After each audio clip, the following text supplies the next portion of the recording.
Bien, chers élèves, nous retrouvons encore une fois de plus sur un cours de physique au premier cycle. Et nous allons ici... Ah, mais qu'est-ce que c'est que ça? Je vois, ça c'est une lampe. Oui, ça m'a l'air d'être une lampe. Ça ressemble à une lampe. Ouais, c'est une lampe. Et ici, symbole de la pile, symbole de la pile, symbole de la pile. Tiens, ce sont toutes des piles. Ici, on a une première étape, une deuxième étape. Ah oui, c'est vrai. Je me rappelle. La dernière fois, j'étais à la maison et il y avait eu coupure. Mais je voulais un peu m'éclairer, un peu de lumière pour pouvoir lire un document. Et j'ai constaté que dans un premier temps, j'avais une pile de 1,5 volts et une autre de 4,5 volts.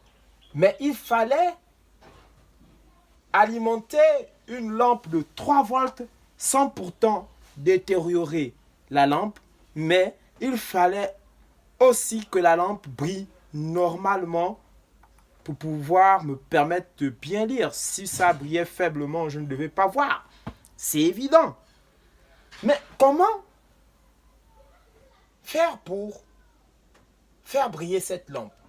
Si je prends la pile de 1,5 volts par rapport à 3 volts, ben, cette alimentation est très faible. La pile va briller faiblement. Pourquoi? Parce que la lampe n'est pas adaptée à la pile de 1,5 volts, étant donné que sa tension d'usage est de 3 volts et la tension d'alimentation de cette pile est de 1,5 volts. Alors, je suis tenté de prendre la pile de 4,5 volts. Mais il y a 1,5 volts de plus. Ma lampe risque de se détériorer. Comment faire? Et c'est l'objet de ce cours. Associer les piles.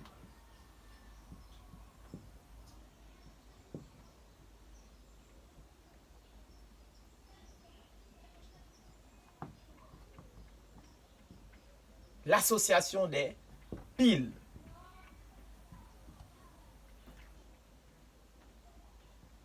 En série. Notre objectif ici, là, l'objectif de ce cours met en jeu la tension des appareils électriques.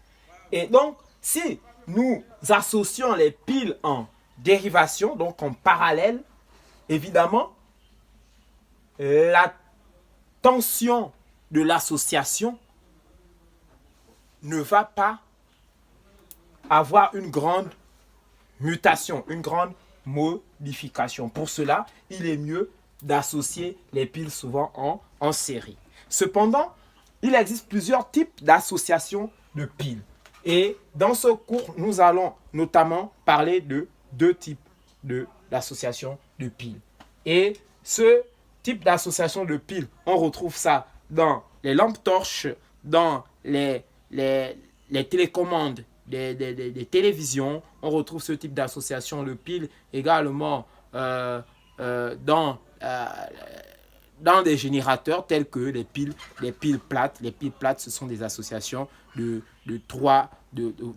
d'environ 3 piles rondes. Et donc, ici, nous allons voir ici que si j'ai une pile ici de 1,5 volts et une pile de 4,5 volts, comment faire à partir de ces deux piles-là, comment faire pour avoir un générateur en associant ces deux piles-là, comment faire pour avoir un générateur dont la tension est voisine à 3 volts afin de faire briller cette lampe normalement.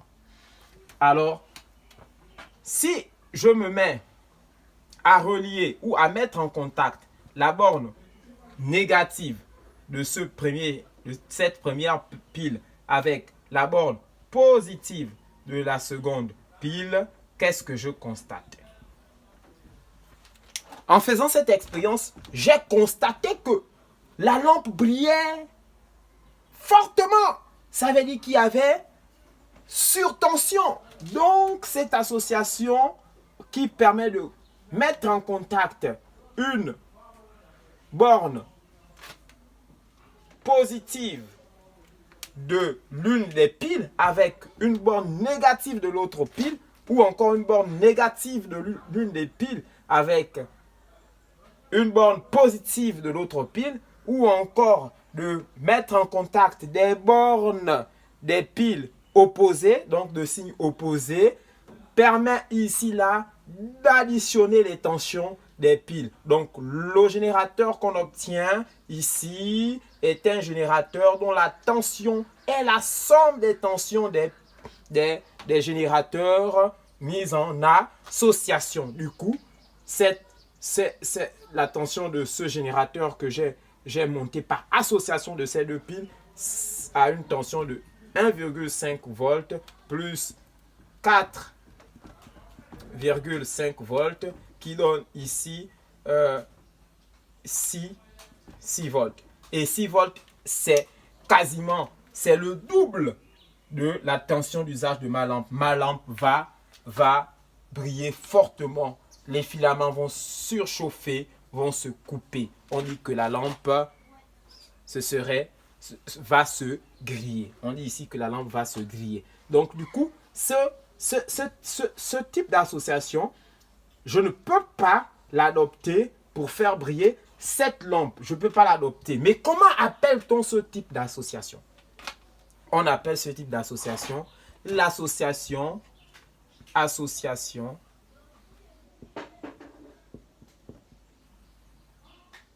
des piles en série et en concordance.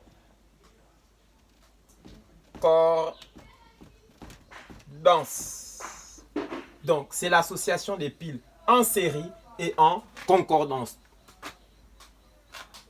Du coup, je vais dans la deuxième phase. Mais avant, on peut trouver une solution dans cette première phase. Alors, si je viens dans la deuxième phase, qu'est-ce que je vais faire? Je vais refaire la même chose. C'est-à-dire que je vais prendre je vais utiliser l'association des piles en série et en concordance. Je vais obtenir ici, j'ai ma pile de 1,5 volts ici.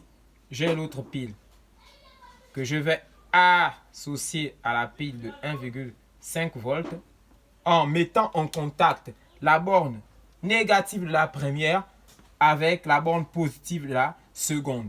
Alors, on sait que ça va donner ici 1,5.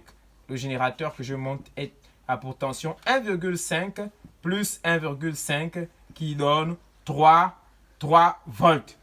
Donc, le générateur que j'obtiens est adapté, n'est-ce pas, la pile, ou du moins la lampe que j'ai est adaptée au générateur que je viens à peine de monter à partir de l'association de ces deux piles de 1,5 volts.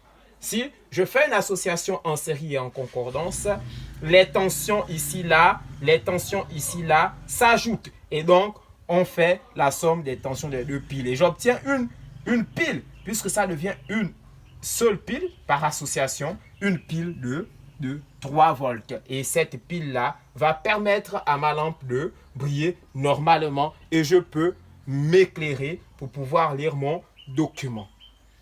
Revenons alors à cette première étape. Je disais tantôt qu'on peut avoir une solution de faire briller normalement cette lampe à partir de ces deux piles. Comment faire?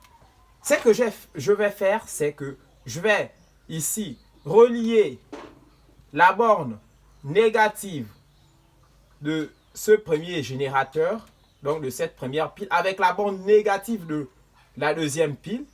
Et le constat, c'est quoi? Le constat, c'est que ici, les tensions vont ici, là, diminuer. La tension va diminuer, ou du moins, il y a une différence de tension. Pour la simple raison que cette pile, elle est de 1,5 volts, l'autre est de 4,5 volts, alors l'association de ces deux piles va me donner 4,5 volts Donc, je fais la pile qui a la plus grande tension moins la pile qui a la plus petite tension. Et j'obtiens ici 3 volts. Et 3 volts ici, c'est favorable pour faire briller ma lampe normalement. Qu'est-ce que j'ai fait ici? Ici, cette association, ce type d'association consiste à mettre en contact les bornes de même signe des deux lampes, des deux piles. Les bornes de même signe des deux piles. C'est-à-dire, je prends la borne négative que je veux mettre en contact avec la borne négative de l'autre pile.